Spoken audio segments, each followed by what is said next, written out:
Okay, well, it's 12:05 and time to get started. Welcome to this special session of the UCCS Speaker Series. I'm Richard Kravitz. I'm the director of UC Center Sacramento, and it's a pleasure to welcome you here today.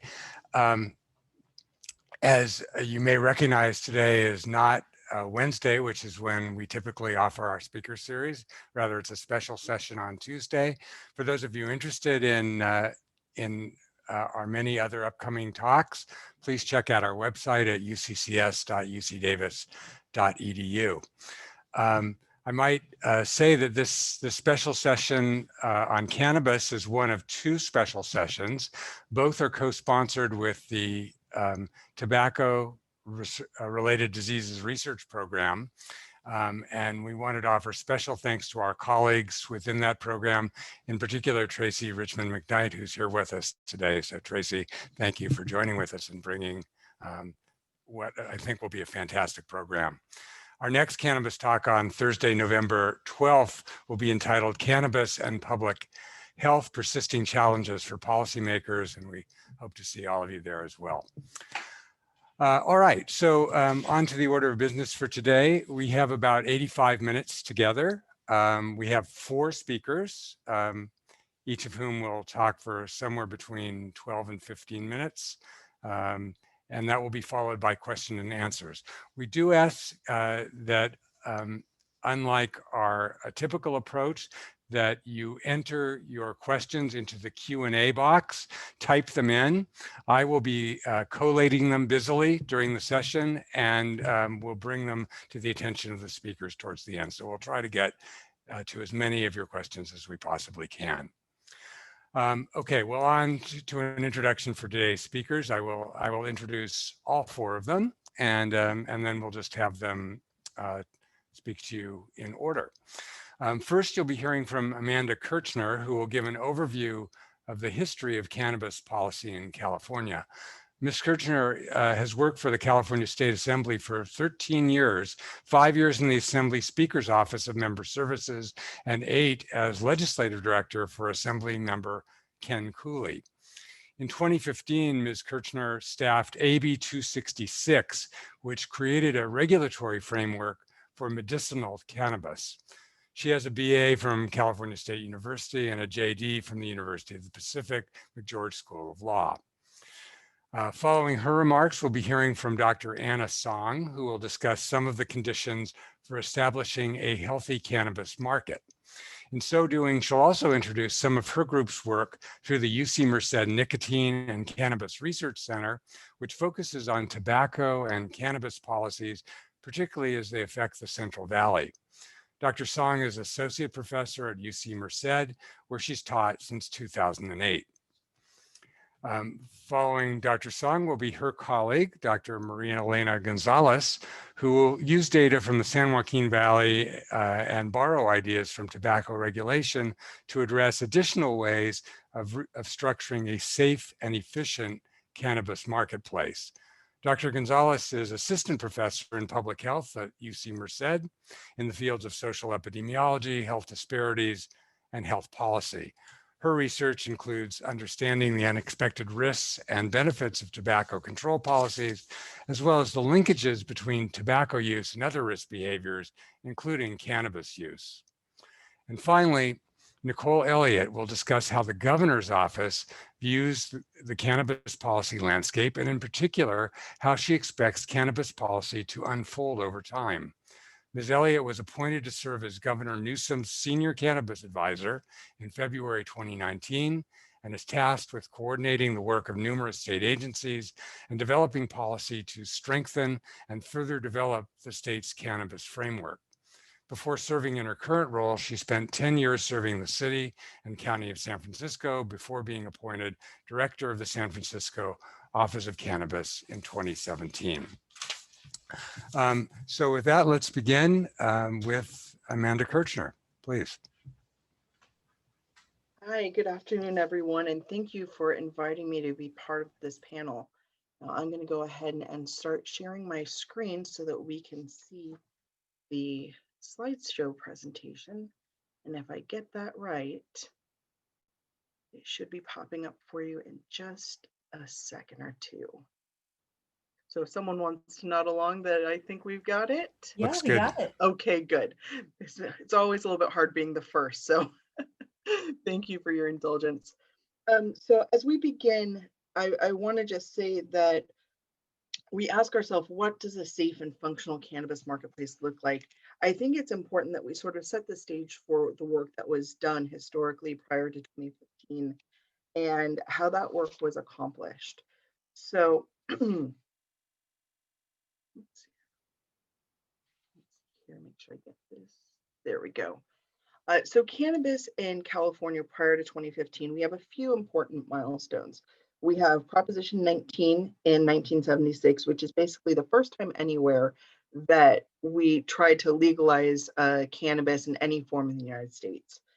And it fails, and it takes 20 years later, and we finally come back with the Compassionate Use Act with Prop 215 in 1996. And this proposition passes with pretty substantial support of the vote. And it's important to understand a couple of things about Prop 215. First, it wasn't just a blanket allowance for anybody with medical condition to just use cannabis. You needed to get a recommendation from a doctor for a medical condition, and it allowed you to sort of cultivate and use your own personal cannabis or have a caregiver to do so for you. But if you could still be arrested if your recommendation wasn't legitimate, if you were growing more than what reasonably could be considered personal use in this area. And so it wasn't just a blanket sort of legalization. It was a lot more narrow than that. And it took a lot of local government legal challenges to really flesh out what that meant. Because the second thing to know about Prop 215 is it's less than 400 words. And it completely changed the entire cannabis marketplace in California. And that's not a whole lot to go on if you're trying to figure out what's allowed and what's not allowed. And it took almost 20 years again to get those rules into place. And then as you can see, we had another legalization attempt in 2010, which again did not pass. So what was going on in the legislature during this time?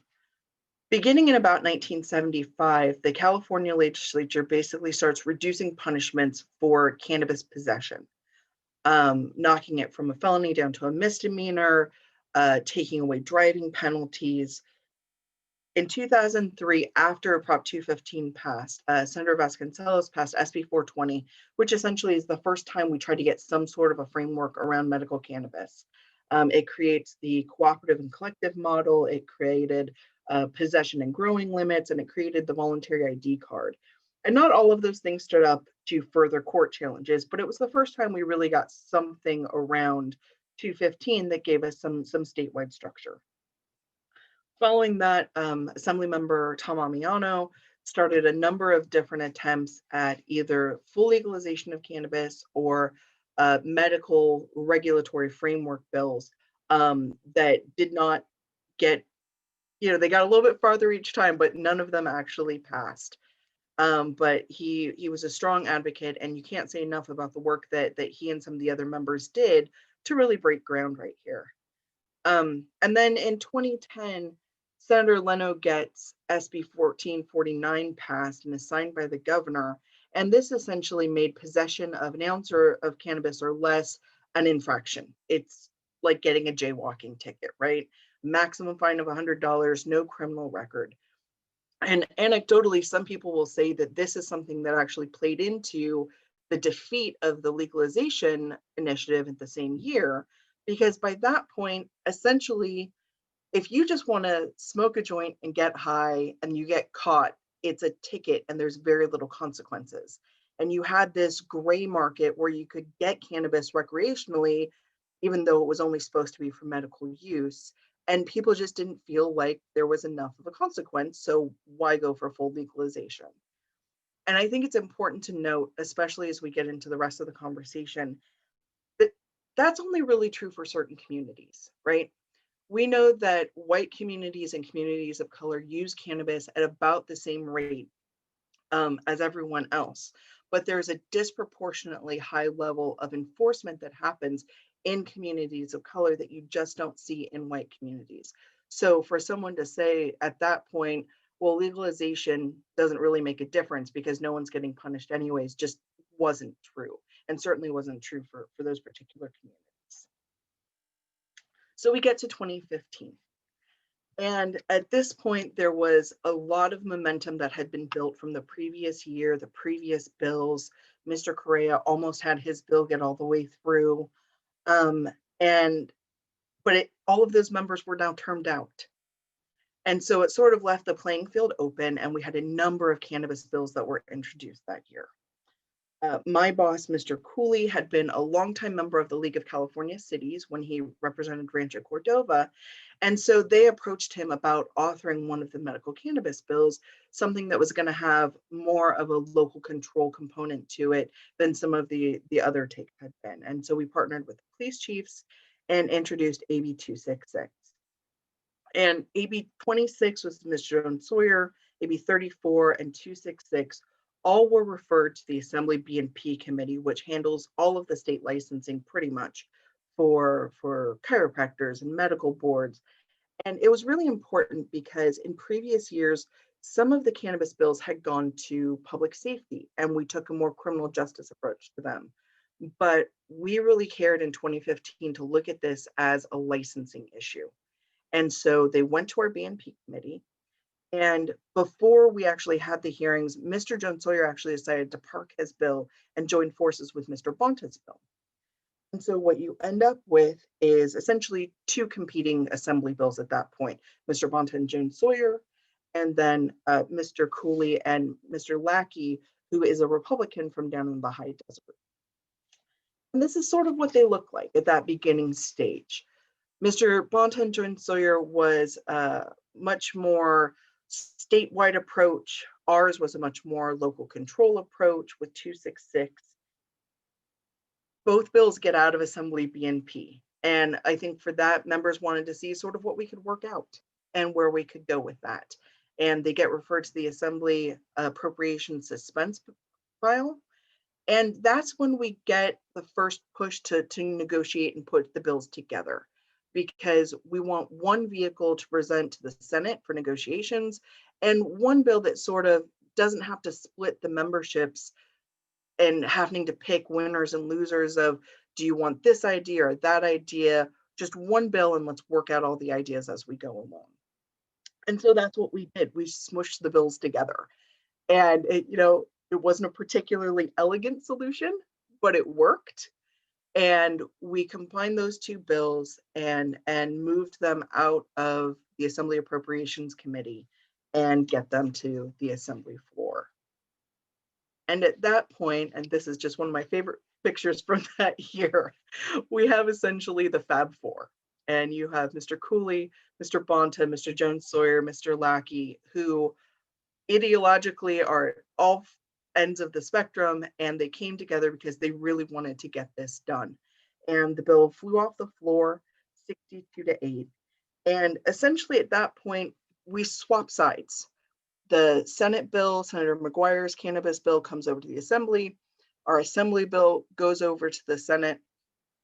The bills continue to move through the respective committee processes.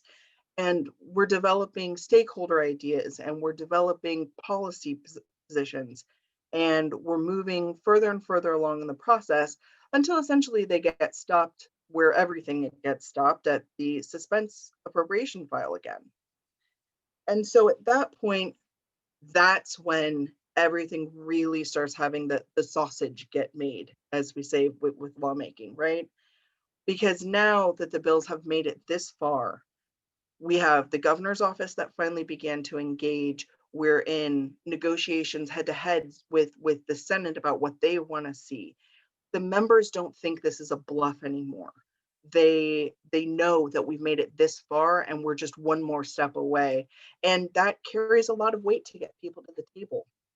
So we literally had meetings with 36 lobbyists at a time who represented cannabis advocates, everyone from cultivation and manufacture and retailers, patient groups, delivery platforms, unions, criminal justice reform groups.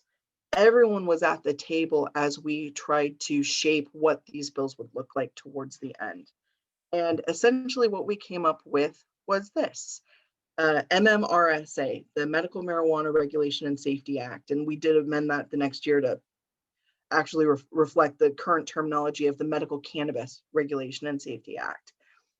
We took those big bills and we broke them into a 3-bill package represented across the Assembly and the Senate.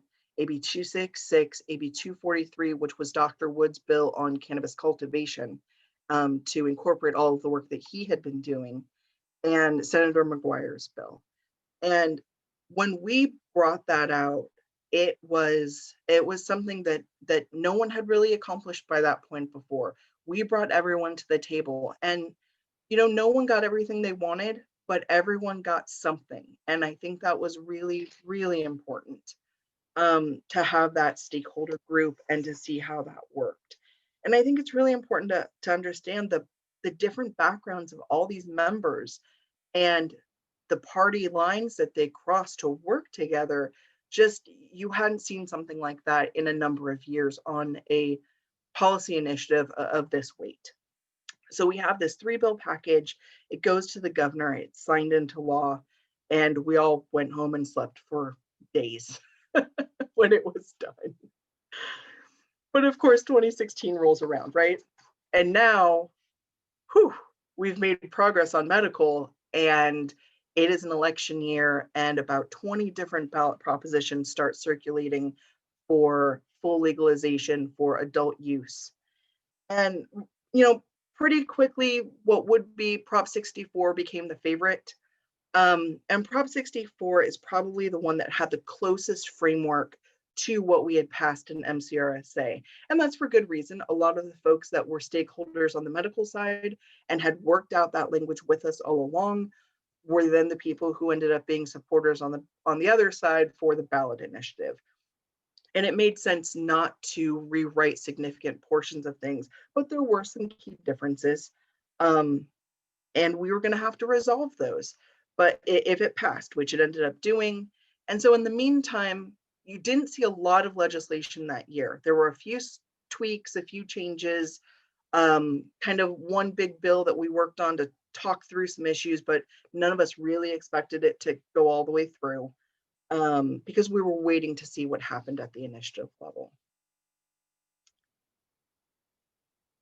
And so 2017 comes in, and legislatively, we need to figure out how to merge these two systems.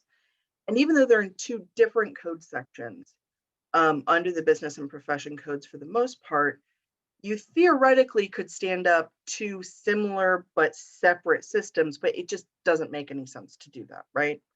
There's enough about them that's similar that we should just combine these into one and go from there. And so for some of it, it was really easy, because they had used so much of our language and our structure. But for some things, there were pieces of language that were just not easy to reflect and figure out which should control. And basically, because the proposition was an initiative, we really had to default to that way of going about it, even if we personally might have wanted to go back to the way we had done in the legislature, because you would have had to send things back to the voters. It would have triggered another election, and it would have left things in chaos and uncertainty. And what was really important was to get this system stood up as quickly as possible. And so we facilitated through the budget process, and that helped move things along so that it could go into immediate effect and the state agencies could start working on their regulations. And so what does that actually end up looking like? Well, it's the Medicinal and Adult Use Cannabis Regulation and Safety Act, so lovingly known as MCRSA. And if you think that is a terrible acronym, we had many that were much worse. So this is the best you got, okay? But what it looks like is essentially cultivation, manufacture, retail, sale of adult use and medical cannabis. The whole product is tracked seed to sale through our track and trace system. It allows for the cross licensure of cannabis licensees so they can do more than one thing, except for testing. It requires a distributor to make sure that taxes are accounted for and movement of the product. Instead of local licensure, which is something that we had wanted in 2015, you essentially have to have local compliance. You have to show that you're in compliance with whatever your local rules are. And one of the things I want to flag, because I think it's really relevant for our additional panelists who are about to talk, is some of the things that Prop 64 was able to do that we just weren't able under the strictures of a legislative bill was raise taxes.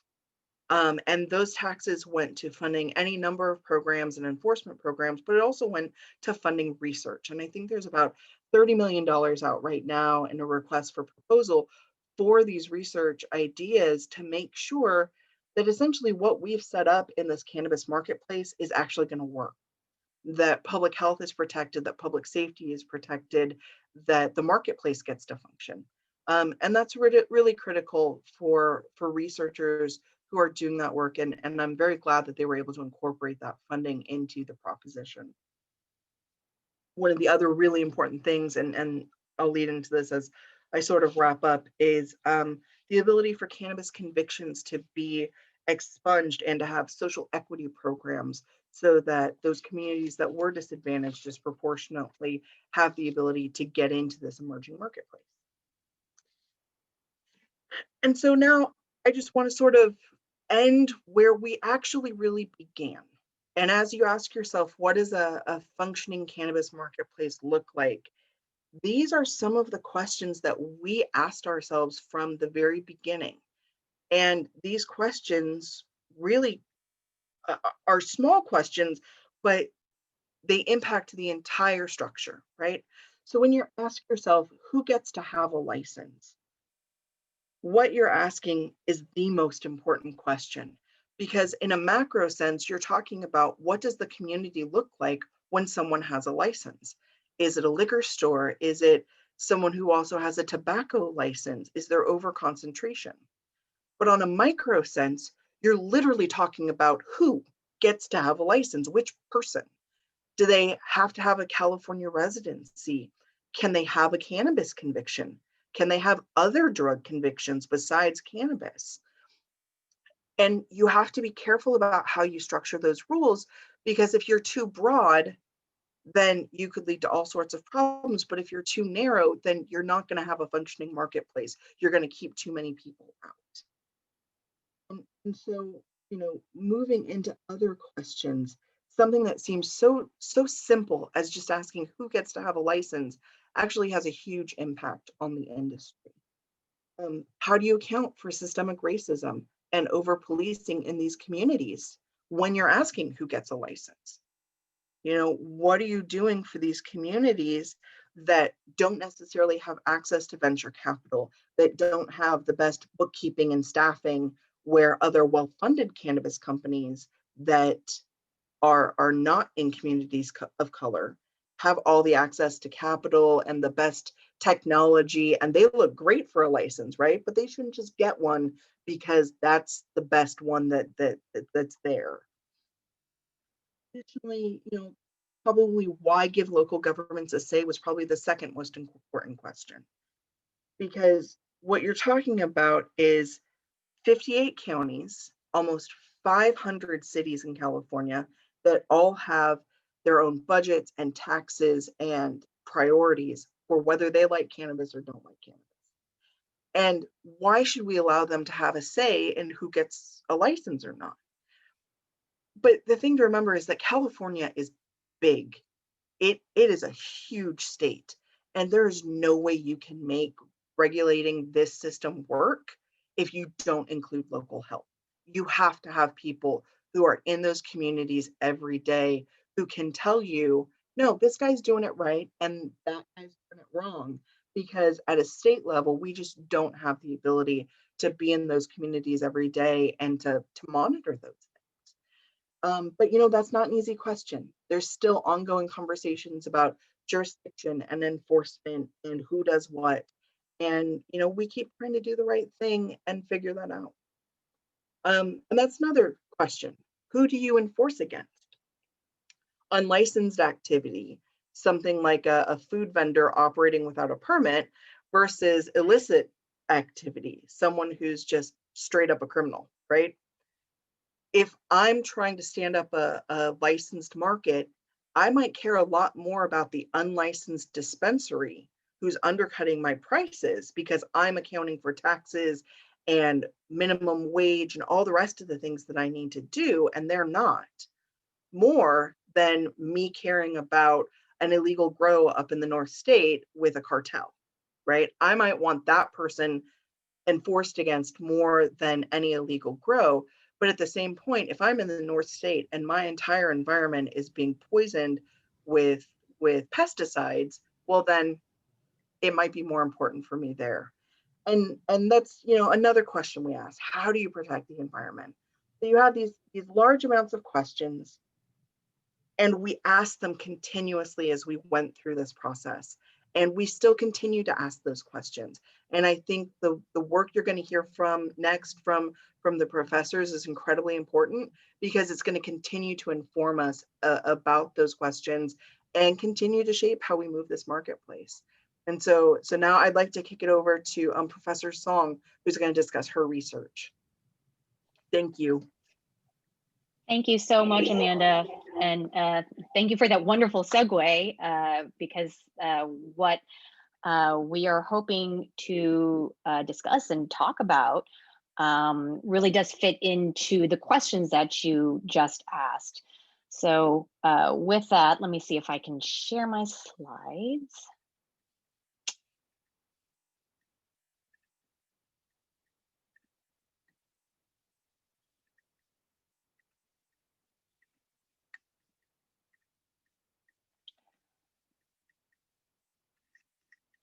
Did that do it? Yes, hopefully. Yes, it looks great. Oh, thank you. Okay. So on that note,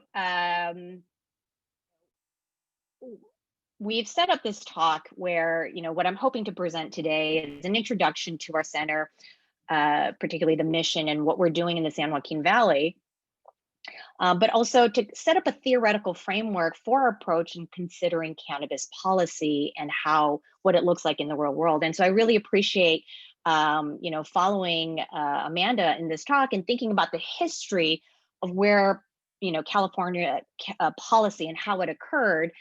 And what I'd like to bring is a different focus in thinking about theoretically, what might a marketplace look like? What would a healthy cannabis market, particularly in our valley, look like, and what would we need to consider? And so to give you a little context from about where we're coming from, the UC Merced Nicotine and Cannabis Policy Center, located in the San Joaquin Valley, was started in 2018 through the Tobacco-Related Disease Research Program Policy Center Award. And the focus of this grant that supports our center is to bring science into the Valley, and specifically to help support tobacco and cannabis policy and to align science and what we know in terms of the empirical literature to help support local policymaking endeavors to protect health and reduce disparities.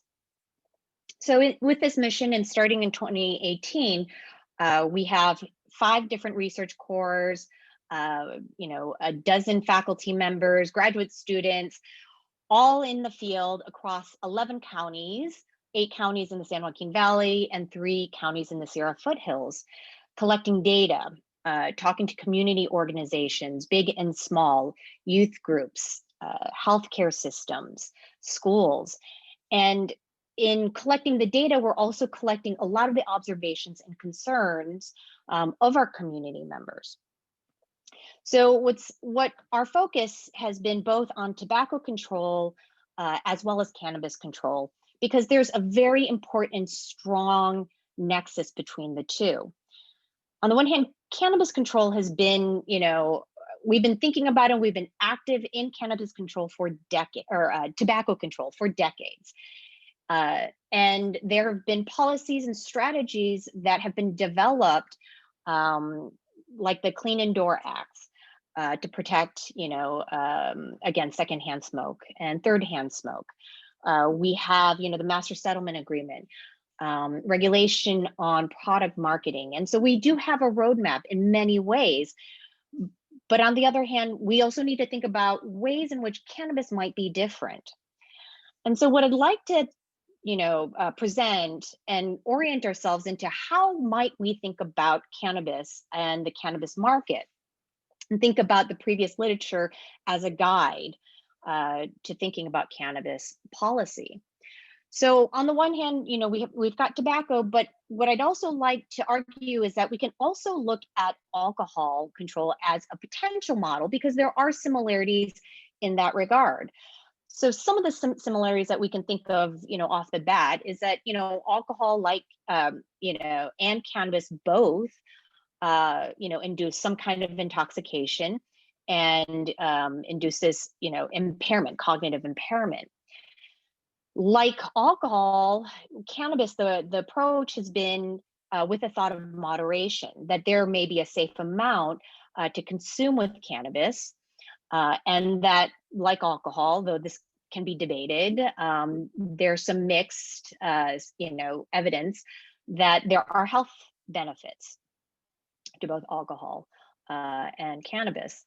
And like alcohol, all substances, there's an emphasis on youth prevention, that the substances really need to be, controlled, and youth should not have access to those substances. On the other hand, the dissimilarity where it diverges is that cannabis definitely has bystander effects. And what I mean by this is that depending on the mode of delivery or consumption for cannabis, there are secondhand smoke dangers for those who don't consume. Moreover, one of the things that we see that is going to have a ripple effect on public health is the regulation of products. With cannabis, and less so with alcohol, we have an undercurrent of a unregulated market that has been incredibly difficult to keep tabs on and also to enforce. So on the one hand, alcohol might be a model where we might be able to take some elements to help support a healthy cannabis marketplace. We also look at tobacco control as a potential model. For example, where that strong nexus is the mode of delivery. So cannabis and tobacco share routes of consumption where you can, consume it through combustion, through, joints or cigarettes, pipe use. Right now, one of the big concerns that we have in the Valley, as well as across, the country, is vaping. And what we see is people not just vaping cannabis itself, but mixing the two, mixing nicotine and cannabis together. So in that regard, we do have some concerns that overlap with the tobacco world and the cannabis world. There are also, depending on the mode of delivery, health consequences to the user, particularly with combustion. But with vaping, the additives used to vape may have, consequences to the immune system as well as pulmonary health. It also has strong bystander effects with second and third hand smoke risk. And again, we have the youth prevention element that runs across all of these substances. So there's a strong overlap with tobacco control concerns with cannabis control, but where it diverges is, and this is an important distinction, is that with tobacco, there is no safe dose with tobacco. Particularly because it is such an addictive substance. Nicotine is so addictive. We say there is no safe dose of tobacco. It's the one product, one man-made product that if you use it as intended will kill you. So, the message there is just, do not use. Moreover, with tobacco, there is no medicinal use of tobacco, unlike cannabis. The tobacco industry has tried very hard to produce empirical literature to demonstrate some kind of medicinal benefit of nicotine and tobacco, but it's just not there. So that is where tobacco diverges. But that's not to say that we can't use alcohol and tobacco as a model of how we might think about a healthy cannabis marketplace. And if we take the lessons that we've learned in alcohol and tobacco and think about how it might apply to cannabis, what I'd like to propose is a model in thinking about a safe and healthy cannabis market that meets several conditions. And so the conditions that I'd like to propose are that 1, products on the market are safe for consumption. 2, products are accessible to those who want and need it. 3, public and potential consumers can make fully informed decision. And this is that one's a sticky one, which we'll discuss in a second. 4, those who choose not to partake are protected. And 5, there are strong safeguards and policies to prevent youth use. All 5 of these conditions are lessons that we've learned through empirical and strong scientific evidence in the alcohol and tobacco literature. And so how might that look and apply in a cannabis context? First, with safe consumption. This is where oversight is absolutely critical, thank you, Amanda, for giving us the history of how this has evolved and thinking about regulation and licensing with the thought of public health and public safety in mind. And so with licensing, strong regulation of products, right now we have the Bureau of Cannabis Control overseeing licensing and having lab testing be independent of that, which is absolutely critical to ensure that products on the market are safe for consumption. Where we, strongly encourage, people at the local level as well as the state level to think about is that although there's strong oversight on licensing of products, to consider where there might be gaps and where we might be able to enforce stronger policies at the local level. First, and what my colleague, Dr. Maria Elena Gonzalez will speak to later, is that we really need to understand whether communities and the public understand the role of licenses and regulation. And the reason why this is critical for safe consumption is that with a very large and hard to control unregulated market, the guarantee of a safe product isn't there. And so bolstering public knowledge and understanding of the role of licenses and regulation is a public safety endeavor to help protect community members from unregulated products that may have additives, may have chemical compositions that are incredibly dangerous. And one case or example of where this failure has critical impact on public health was the recent EVALI outbreak of acute pulmonary injury that's traced back to vaping. So again, the source of that acute injury was really hard to ascertain, but what people had suspected was a strong link of vaping products that were unregulated. And some of the additives, there's strong suggestion that some of, that damage is coming from, chemicals in vape products that should not have been there in the first place. And so, this may be a context in which we think very, very carefully of how we might bolster that public understanding and regulation of unregulated markets to protect public safety. Second condition is this idea of product accessibility, and that those who want or need the product have access to those safe products. So, one of the missions of our center in the San Joaquin Valley is really there because the Valley has been marginalized and ignored for decades and generations. Much of the science on tobacco and substance use has been on the coast in large cities, and the same is true for cannabis control and cannabis research. And so a lot of activities, particularly with community advocacy and community engaged scholarship, has been on the larger cities in the San Francisco Bay Area, as well as LA and San Diego. And there's not a lot of activity, or at least strong community research in the Valley. And so when we're thinking about what applies in the Valley, one example when we talk about a safe, accessible marketplace, we did a little search of, well, do our community members have access, to safe marketplaces, licensed retailers of cannabis? And this was just, this is a search that I did, 4 days ago, in, the Fresno area, one of the largest areas in the San Joaquin Valley. There is no retailer to be found. Most of those retailers are on the coast, where a lot of the research and what we know and the policies are being developed on that side.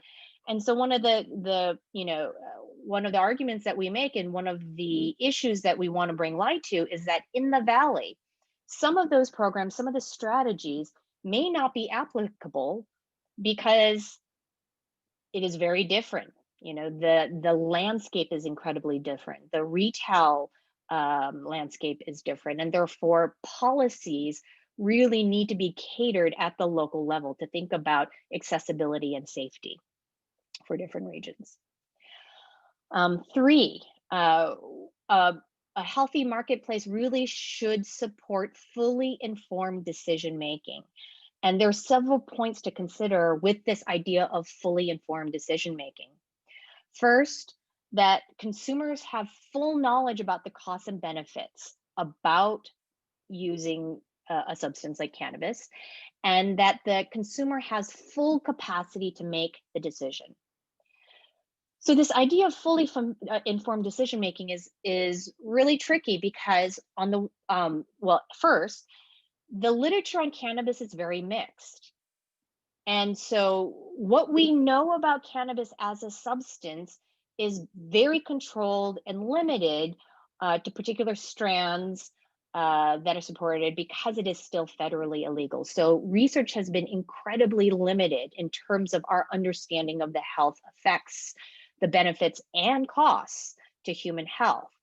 In particular, there's very little data out there on real world data and usage and those effects on human health. So when we're talking about full knowledge about costs and benefits, consumers are at a disadvantage because so little is known on that front. The second part is, with youth prevention, brains are not fully developed. So brain development continues until 25. And the parts that continue, to develop are the decision-making areas of the brain. And so youth prevention is absolutely critical in this sense. 4, protections for non-users. I can't stress this enough. One of the things that we really need to consider is cannabis control in the context of secondhand and third-hand smoke protection. And in this regard, a lot of the efforts that we're hoping to bolster, to use the science to help bolster this policy environment, is regulations in multi-unit housing, inclusion of cannabis in tobacco control policies, as well as continued research on intoxication, how law enforcement can have empirically based methods to detect intoxication for cannabis. So preventing youth use, again, this is something that all of us have been thinking about on the policy side. One of the big things has been to curb market techniques geared towards youth.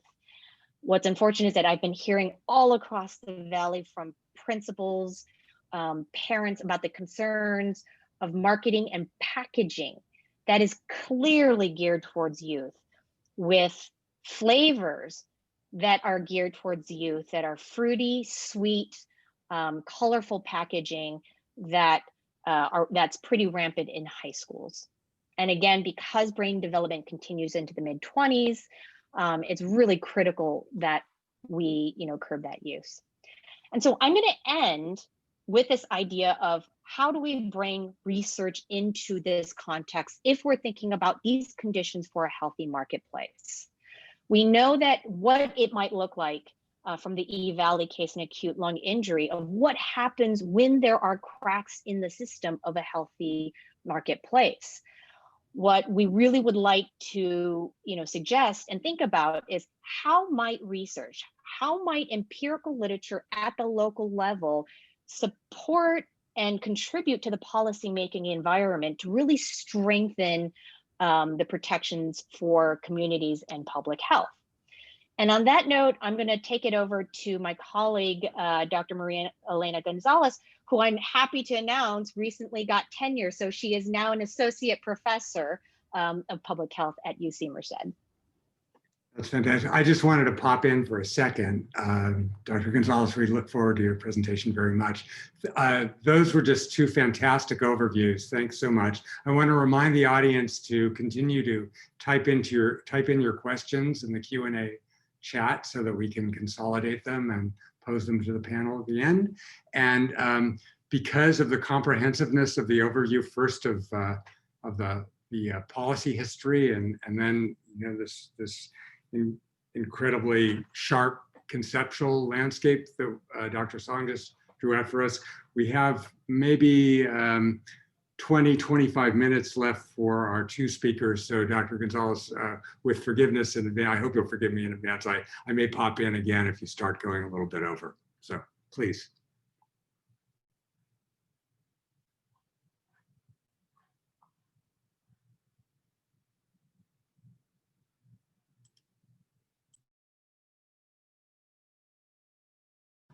All right, I hope I'm unmuted. I have to start, because I'm a political appointee, by saying that the views presented here represent only my views and not that of California Tobacco Education Research Oversight Committee. Also, I'll be presenting some research that has been supported by the Tobacco-Related Disease Research Program. All right. I want to make a point here that we're looking at the sales of a market product that is a huge market. Currently in 2019, 18, the sale of legal cannabis was estimated to be 14.51 billion. And about 2025, we think that it will reach 23 billion. When we look at both US and Canada, the market could be worth 66.3 billion by 2025. However, this is only legal cannabis. When you look currently at the combined sales of the licensed and unlicensed market, we actually think it's more close to 50 to 55 billion. And these are not my numbers. These are numbers done by marketing firms associated with the marijuana industry. So I'm actually going to be presenting you some information straight from the industry itself today. So one of the problems with understanding the market today is that the demand differs by products and it's rapidly shifting. So currently concentrates, which are vapes, make about 23% of the market. It also includes dabs. Flower, which is what was traditionally sold, is about 50% of the market. Edibles, 12%. Other products such as teas and drinks and things, topicals, about 15. And this is for THC. When you look at CBD, it's a completely different distribution of product popularity. What is projected to happen in just a couple of years is we think that by 2022, 23, that the market's going to be equally split between flower and concentrate, so that flower and concentrate will be each about 1/3 of the market. So demand is rapidly shifting. Additionally, when you look at who uses flower, who uses concentrates, and who uses edibles, you see very different groups. Older individuals tend to use flower, concentrates tend to be very popular among younger individuals, but it's rapidly shifting in ways that we often can't predict. For example, the sale of candy products in California. Edibles usually aren't that popular, but from October 2018 to 19, it rose 37% sales of candy products. So we're watching unexpected shifts happen in demand. So again, when we're looking at a safe and regulated market, we're looking at also an unstable market when it comes to consumption and demand and what's being sold. Also, this is a marketplace that has been affected by COVID-19. Most retailers in general have been affected by COVID-19.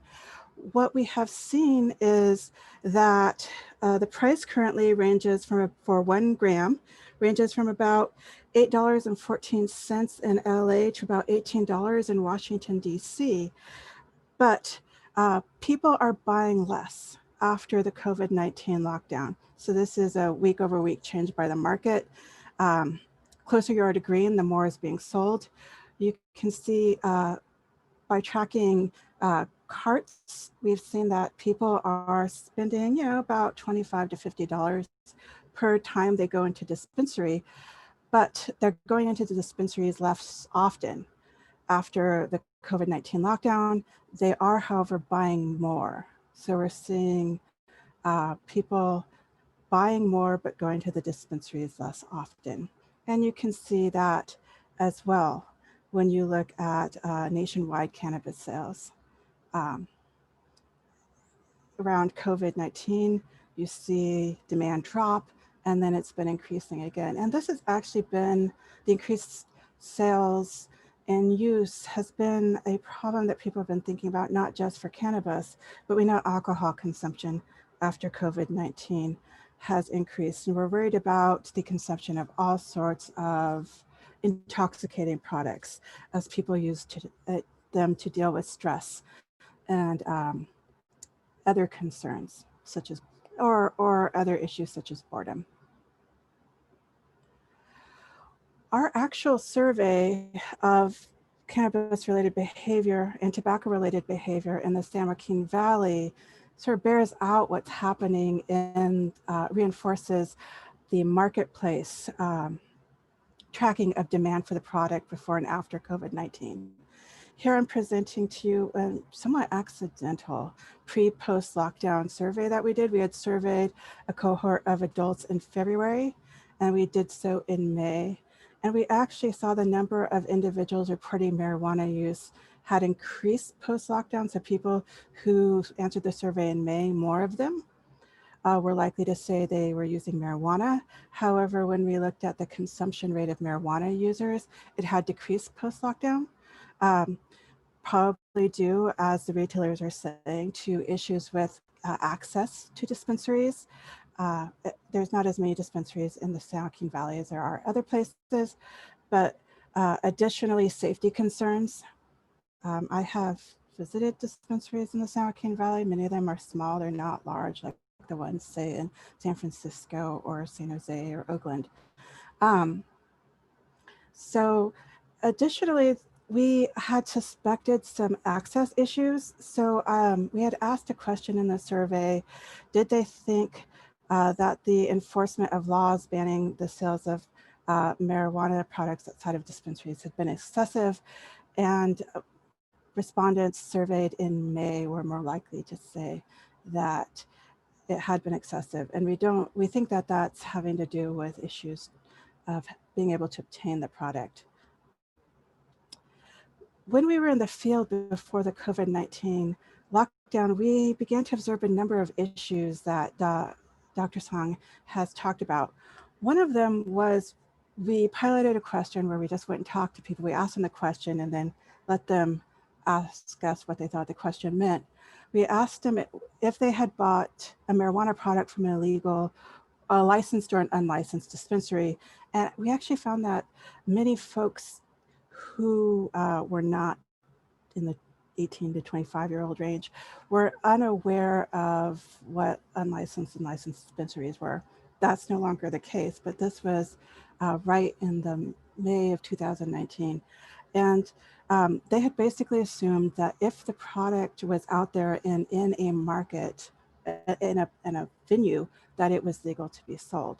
So when we asked them how they knew whether they were in a licensed or unlicensed venue, they couldn't tell us. I know that the BCC has attempted to fix this, but it's done through the use of QR codes. We have also, just when talking to people, discovered a number of issues. One is, again, the proliferation of unlicensed venues. When talking to enforcement officers that had shut down venues in Bakersfield, they report that they're up the next day. There are many actual newspaper articles talking about the number of unlicensed venues in places like Bakersfield. But there's also, because of taxes on the legal product, huge gaps between licensed and unlicensed products. So you're looking at $30 to $40 difference. So in some cases, people are choosing safety over convenience. When we talk to older folks, we found that people had difficulty distinguishing what was legal. So when we asked them about marijuana, they would often ask us if we meant CBD as opposed to THC. And that's because the market's really different from the way it looks. We're talking about it in terms of grams, when people are used to talking about it in terms of ounces. We talk about it in terms of the actual cannabinoids, when people are just used to smoking joints in the older generation. So there's people are just beginning to understand how the marketplace works. Additionally, perceptions of marijuana and CBD are fairly favorable, which means that we've seen it used as medicine when it's inappropriate. So people at UC Merced have studied why pregnant women may use marijuana. The responses were that it's a natural product, therefore it's probably safe. So they found women using THC for nausea, which is not good because we know THC affects the developing brain. Additionally, there are lots of issues with children, and we know that children are using it in schools and other places. Additionally, there seems to be behavior around it that indicates cannabis substance use disorder. The earlier you start cannabis use, the higher the risk of substance disorder. So we're seeing complaints from schools that it used to be they would catch somebody on campus with marijuana, discipline the high schooler or middle schooler, and then they would never see that child in the office again. We have reports from principals that they are seeing the same child again and again and again being caught with marijuana on campus. Now, we're not under the illusion that all of a sudden a child gets disciplined and poof, magically no more marijuana use. What we think is that the kids just cannot go without the substance to the point that the 6 to 8 hours they may spend on a school ground, they need to use it during that time. So it indicates heavier use and addictive use. Additionally, we found that kids that don't even use marijuana, one of the things that all of us first went and did was ask children in our own family what was going on. Many of them were able to tell us all about vapes, what kind of products were used to smoke them, how, after assuring us that they didn't use it themselves, how people obtained it, and the price differences between them. That's not something that kids in high school should know. But that's actually our first report on the differences in price from high schoolers. Schools are, they're dealing with a large amount of discipline around this product and trying to figure out what kind of diversion programs can be created. Principals are having issues with parents where on one hand, where they're enforcing marijuana abstinence on campus, yet parents are using it in front of their kids, so they're getting mixed messages. Schools are trying to educate adolescents about the danger of marijuana to the adolescent brain, yet it's an easily obtainable product in their home, it's not locked up, and they see their parents using it and promoting it as beneficial and healthy. On the other hand, principals are also having, and teachers in general, are having trouble conveying to parents how to tell if someone is using marijuana. We've been able to point to general signs of intoxication, but there's no longer sort of the heavy smell of marijuana that is associated with vaping. Also, vapes are hard to catch. The vapes, and many times we have pictures that we show in educational forums where we ask people to spot the vapes. And it's very difficult with modern technology and the smallness of these items to spot them. So we've also had complaints from physicians that parents are giving marijuana to kids as medicine. So there's all sorts of issues around adolescence. and marijuana. I'm not even going to cover the issues of agriculture and marijuana that we're finding that shows us that the marketplace needs to be a little bit more developed, and that there are accessibility issues. So what can we possibly do to keep kids away from this product? Well, one of them is plain packaging. It's often used in tobacco products. Canada actually uses plain packaging on marijuana products.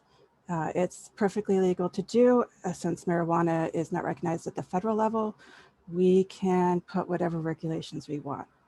It's not subject to some of the acts that tobacco is. So plain packaging, graphic warning labels. We know from tobacco that graphic warning labels work.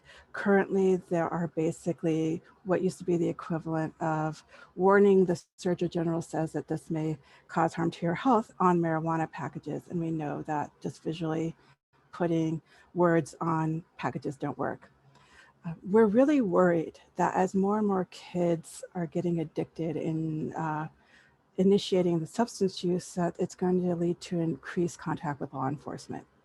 So we need some way to keep kids out of jail, basically, and out of law enforcement. So we need some diversion programs. We know from tobacco that quit lines work, but we also know from tobacco that you need a different quit line for adolescents versus adults, because there's just different ways you talk to each group. Finally, in the tobacco world, there's the Tobacco Research, Education and Research Oversight Committee, which I'm a member of. And what we do is we oversee how Prop 99 and 56 funds are spent. Currently, Prop 64 has an advisory committee, but there's a difference between an advisory committee and an oversight committee. Advisory committees advise on best practices.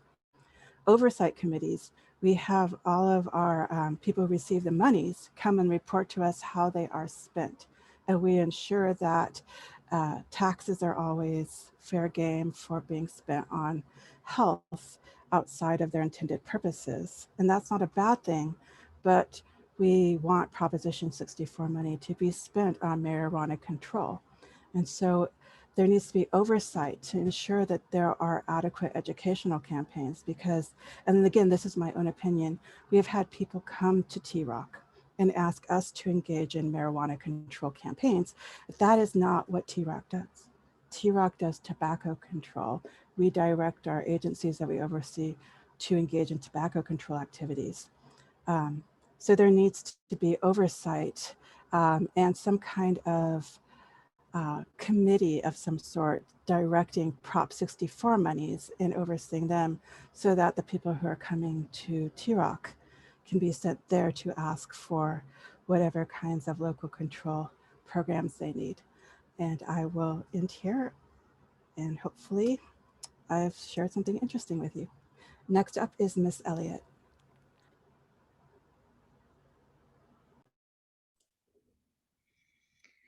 Hi there. Let me pull up my shared screen.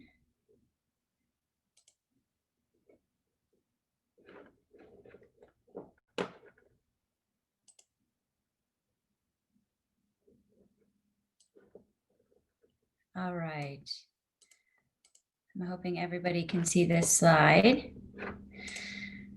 Okay, so first of all, thank you guys for having me here today. It's always an honor to share a virtual stage with a panel of awesome women doing really great work. So thank you again for inviting me and the governor's office to be a part of this conversation. And I'll be fast because I know we're running short on time. But just to set the table and give a little context about the administration's current approach, I want to take us back to the then Lieutenant Governor Newsom's role on the Blue Ribbon Commission on Marijuana Policy, a committee in which he sat as chair. And a component of the Pathways report, which outlined policy options for the regulation of cannabis in California. And one of the major findings of that, which I've included here and which is prevalent in our daily work, is that the legalization of marijuana or cannabis would not and is not an event that happened in one election. It's a process that unfolds over many years, requiring sustained attention to implementation. And so when Governor Newsom took office, one of the reasons why he created my position was to ensure that that sustained attention to implementation occurred and was really housed within the administration to take accountability for the work that we are all doing around the legalization and decriminalization of cannabis. So, the focus of this presentation is what does it take to create a safe and functioning cannabis market? And a big part of my current focus these days is determining how we create an accessible market for those actors that we'd like to see take advantage of its presence. This really speaks to the earliness of this exercise, and it gets to Amanda's point of the who. I think the intent initially was to get those businesses that were already in operation in the state of California into the regulated space for a variety of reasons, the many objectives which have been outlined here around protecting public safety, consumer safety, the environment, so on and so forth. But I think as we've all learned, it's been a massive lift. It will continue to be. But prior to Prop 64, we had a very large informal and illegal, in some respects, illegal market in certain portions of the state, perhaps the largest in the world. And that was naturally going to take some time to transition. I think the governor's been quoted as saying he believes it'll take about 5 to 7 years to start to see success really manifest in this space. But we've started to see some. In January of 2018, we started with no licenses, and today we have over 9,500 licenses across the state. And I think we estimate it. There's at least over 50% of California jurisdictions participating in some form or fashion. So to date, much of the work that we've done has been focused on getting businesses licensed and regulated, because if we fail at that, then we can't realize our overall objectives of promoting public health, public safety, equity, environmental protection and restoration, consumer protection, and so on and so forth. So through the course of this, again, what I hope is a quick presentation, I'll walk you through some of the things we've done over the last 22 months to try and accomplish this. It's definitely not all encompassing, and happy to address questions if there are issues not covered in this discussion. But just wanted to give you a sense of the broader effort that's been going on to create a safe and functioning market from the state side through sustained attention on implementation. So starting in 2019, you can see that we had a pretty strong focus. I think we talked about this multiple times around our pillars of accessible licensing. How can we ensure operators can attain and maintain licensure? Enforcement, as well as equity. You'll see these themes pop up in the variety of issues that I've outlined here, and they remain pillars of our work to this day and really help focus our efforts. So in 2019, as the governor stepped into office, the goal was not to impede implementation, but to really help accelerate and improve it. And so much of our year was spent addressing immediate challenges facing the licensing programs, but also to do a deep dive on our systems to better understand those pain points that we were all experiencing internally and externally, and operational successes. So in early 2019, many of you have heard, and the next slide will show, we faced a significant wave of expiring temporary licenses, and that's almost 11,000 temps were set to expire over 6 months.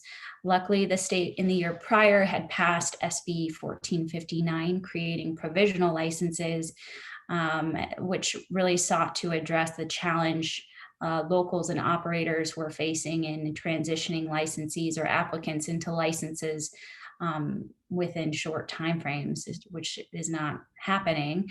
But we use that provisional license as a tool to help transition many of those temporary licenses. But it was really the first time we as an administration experienced the challenges of having 3 programs proceed in licensing the industry in a really, quick, nimble, flexible, uniform way. Everybody had different approaches. Everybody had different outreach mechanisms, the language that they were using with external stakeholders.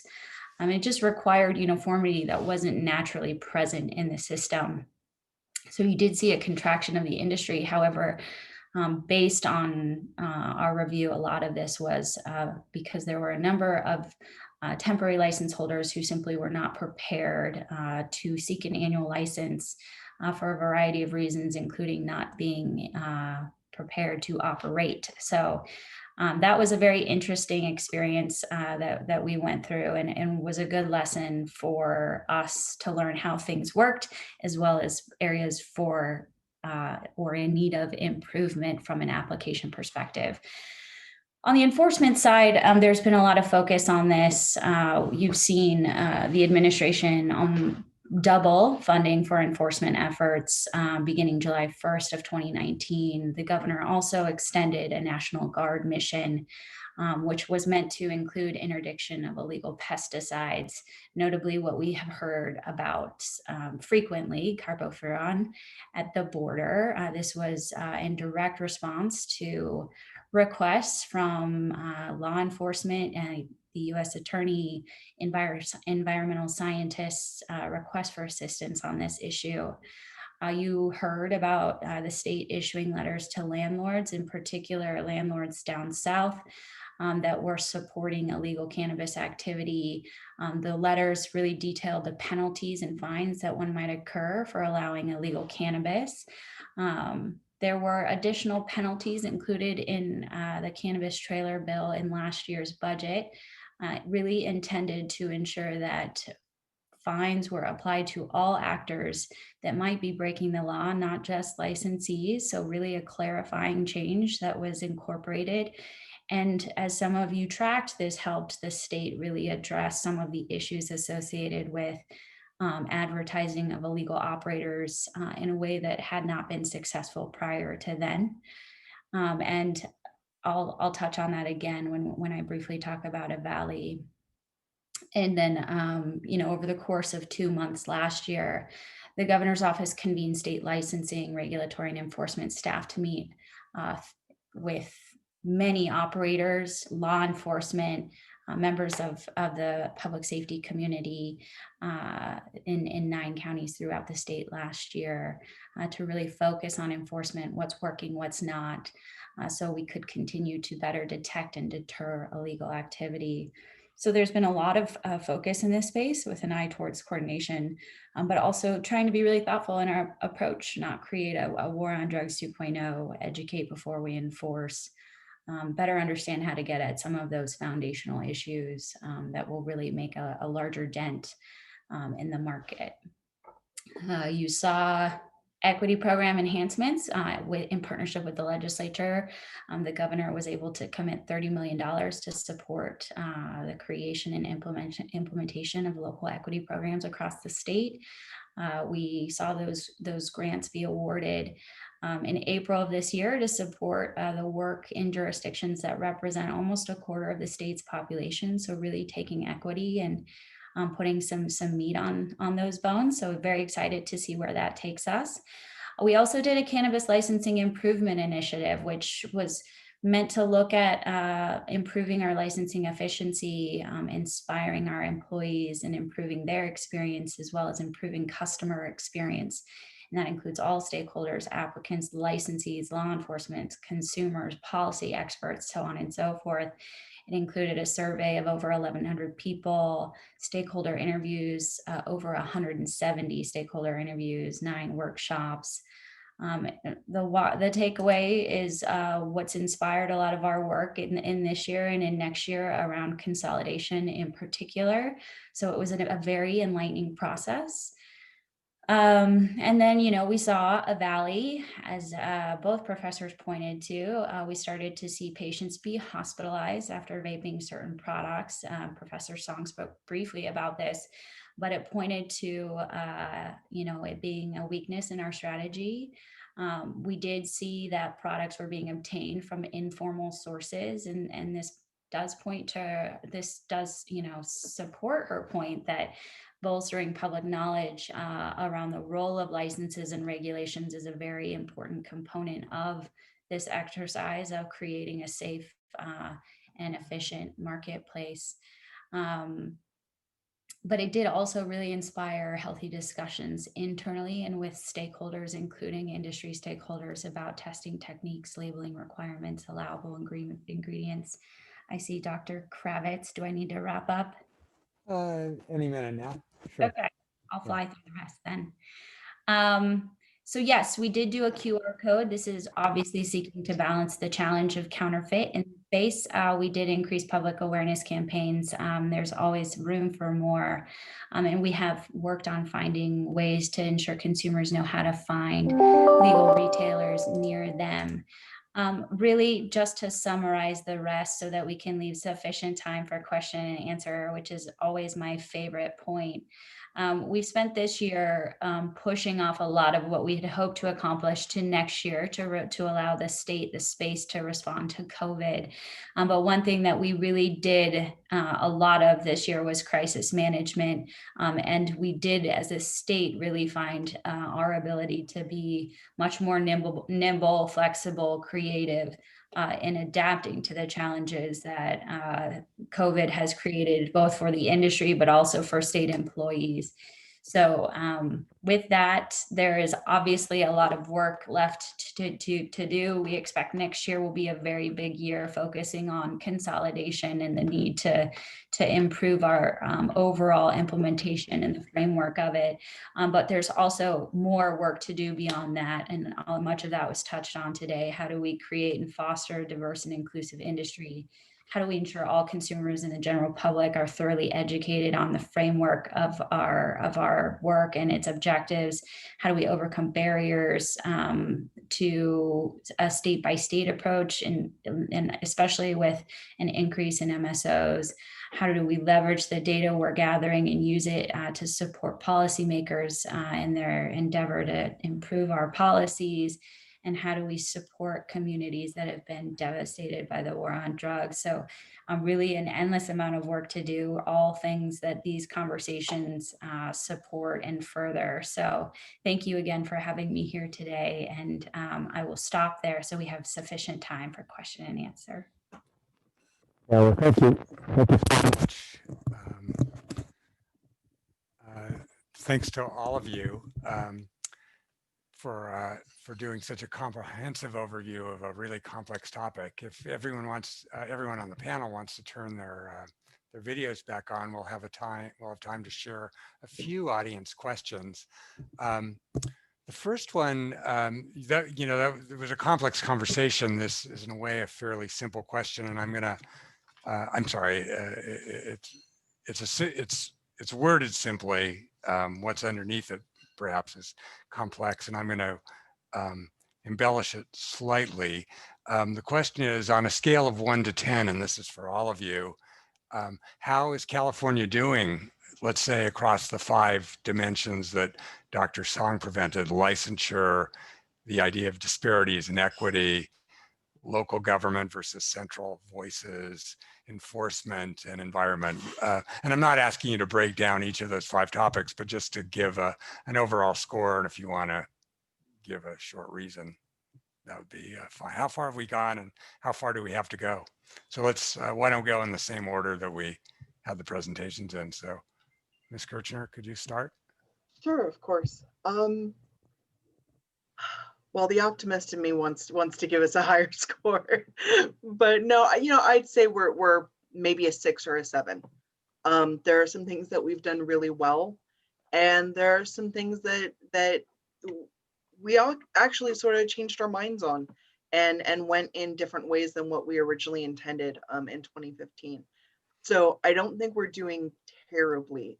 I think there are some places that we really need to improve with the businesses. But overall, it has been better than anticipated, at least from where I've been. Okay, thank you. Dr. San? So I will say this as from a scientific perspective, this is an empirical question. What I would say is rather than think about it on a 1 to 10 basis, I think that we can definitely collect good scientific data to answer those questions concretely. And thank goodness that there was recently funds to support research, on cannabis to do exactly this. So I would say, come back to me in a year and I can answer that with empirical data. Right, a good academic answer. Dr. Gonzalez?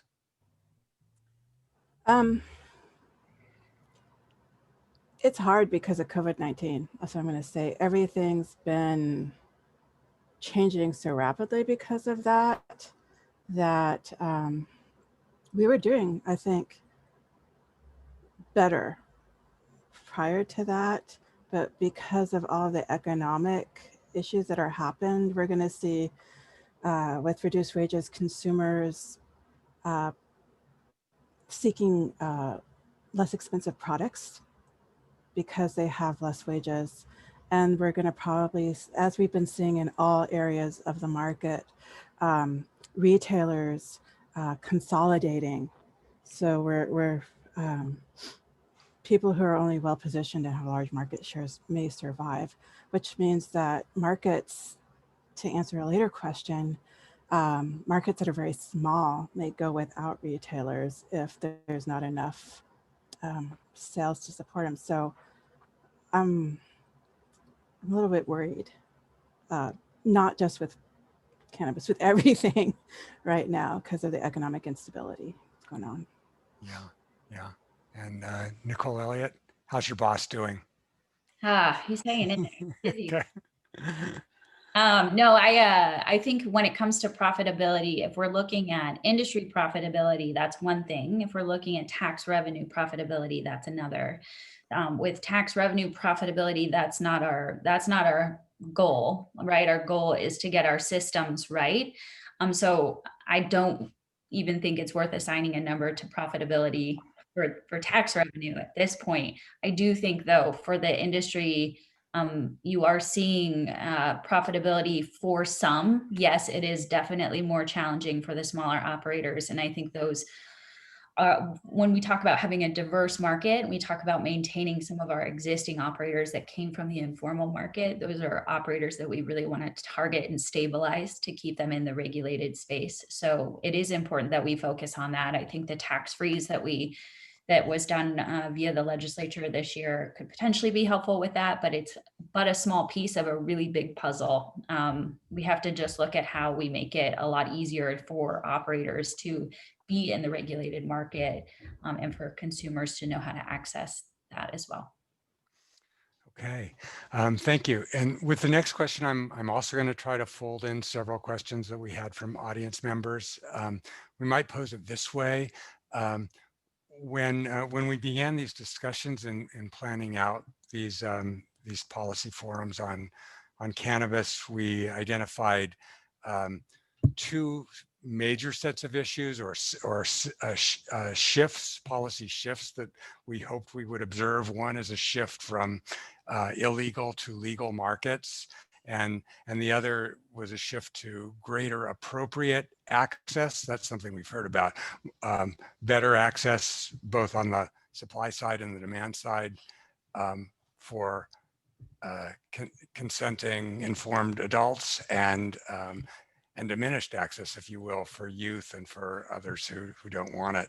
So if you could establish a single legislative or regulatory priority to try to encourage either of these shifts, what would you do?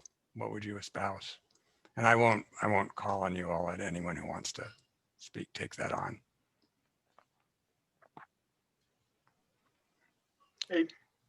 Well, I'll start, and I can see Nicole smiling because we've had this conversation. We worked with the governor's office, and I can give you a whole list, but I won't because we have time. But it's not just one thing, and I think that's probably a really frustrating answer for those in the audience who asked the question. But the truth is, it's several different levers that have to be pulled at the same time in order to make certain things happen, because we're trying to change people's behaviors. Honestly, the thing that would help the most is to go back to 1996 and get these regulations in place immediately after Prop 215. Because where other states like Colorado and Washington and some of the others that have had full legalization never had this 20-year interim of a gray market where people were functioning quasi-legally and had huge investments and a clientele and customer base. So for us, it was really much different than the other states. And so it's not easy to say there's one thing that would just fix some of this, because we're playing catch up from 20 years. Thanks. Anyone else?